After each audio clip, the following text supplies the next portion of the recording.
Oh my goodness, my apologies. My interview with the University of South Carolina went a little bit longer than I anticipated. There was a big back and forth, a big scuffle. We were just about to sign on the dotted line, and we had a big impasse about putting and replacing the Gamecock logo with the Voice of College Football logo on the side of the helmets. So I don't know if that's going to get done because that's a sticking point with me. Mark Rogers TV, the Voice of College Football. This is our Sunday night, late night call-in show at midnight or about 12:10 Eastern Time. Texas would be the most underachieving over the last 10 years. Texas recruits in the top 5 to top 10 in the nation, and they've been a 500 ball club for 10 years now. It's been embarrassing in possibly the worst league in America.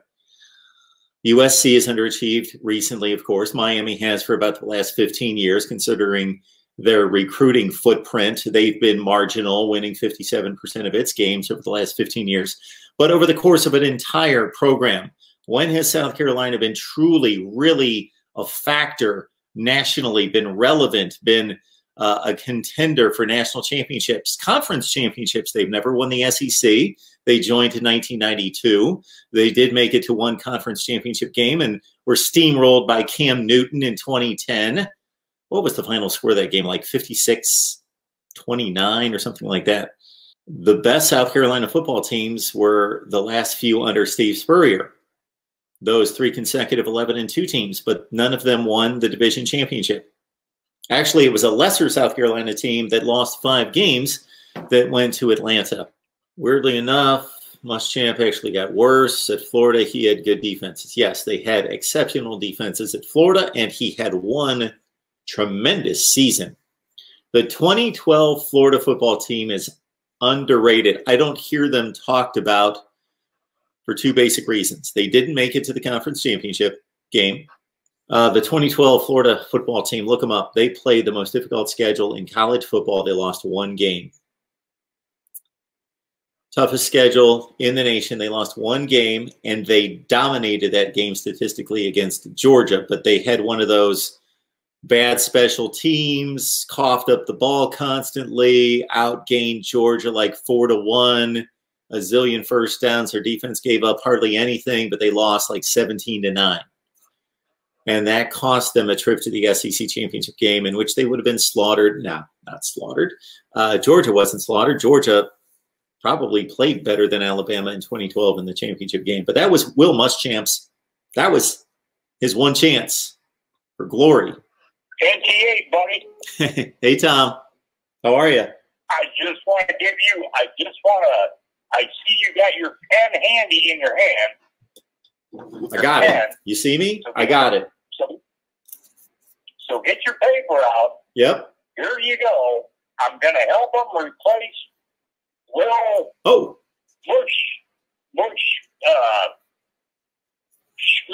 Muschamp. Okay. So, yep. there you go. All right, here you go.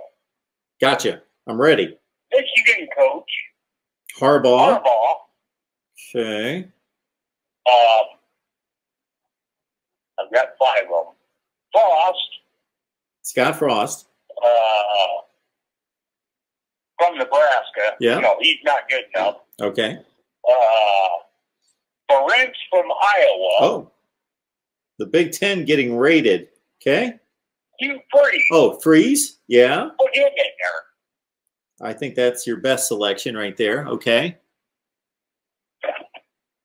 And then to make the easy trade with the Big Ten, it's just swapping out to the Indiana coach. Oh, Tom Allen. His name. Tom Allen. Yeah. Okay. Hugh Freeze to South Carolina. Mm-hmm. Okay. From just a football standpoint, I think Hugh Freeze to South Carolina makes a lot of sense. Tons of sense.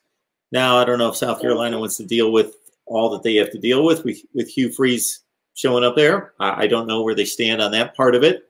I thought they were going to keep Muschamp through the season. I thought maybe after January told them, hey, we're going to move in a different direction after the season, but if you want to stay around and coach the final 3 games. But They made the right move at the end of the day because Muschamp's specialty was defense. In the past 3 games, especially the Ole Miss game, the defense of South Carolina was embarrassing, to say the least. And Will Muschamp, I know some people were saying, we should pray for his family and all that. He'll be fine. He'll be one of the top paid defensive coordinators in the country. Now, who I think should replace Will Muschamp? It sounds like it's going to come down to 2 candidates. It sounds like it's going to be Hugh Freeze and the Louisiana head coach and Billy Napier. I would prefer to see Napier because I think it's kind of more of a safe hire. Because Hugh Freeze will bring some controversy. Now, Hugh Freeze, I think, would be the better hire because he would, that's a name that people would recognize, and maybe he will bring something to that program. But I want to mention a name that no one has mentioned, and he might not want to be a head coach anymore, and it's not Urban Meyer, but he might not want to be a coach anymore, but at the 2 programs he was at, he did a lot of winning. Maybe didn't end the way people wanted it to end at the 2nd program or the 1st program, but he did a lot of winning, and he's familiar with the SEC, and that is Mark Richt. If he has any interest in coaching, if South Carolina finds out, they should be giving him a phone call immediately, in my opinion. Mark Richt, I thought was going to do good things at Miami. I didn't expect him to win national championships, but I thought, and of course he showed us in his first 2 years that he was headed on that path. They were recruiting. He brought in a 8th ranked class. They went 9-4, then 10-3, and went to the Orange Bowl. And then it just became this circus with his son coaching on the offensive staff and him being so tied to that and messing around with the offense.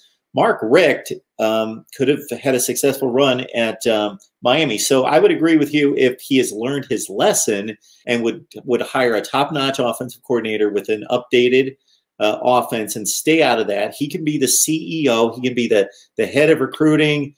Kids love him. He knows how to run a football program.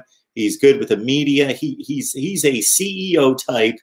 He's a Bobby Bowden. Of course, he's has coached with Bobby Bowden.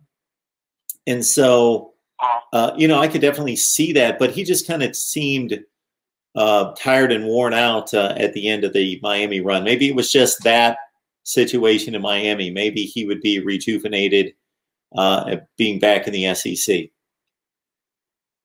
Well, I agree with everything you said, especially that last part. I know he had a heart attack not long after the Miami, him getting let go at Miami, but the difference between Miami and South Carolina is Miami is a very demanding job, very passionate fan base. South Carolina, they have a passionate fan base as well.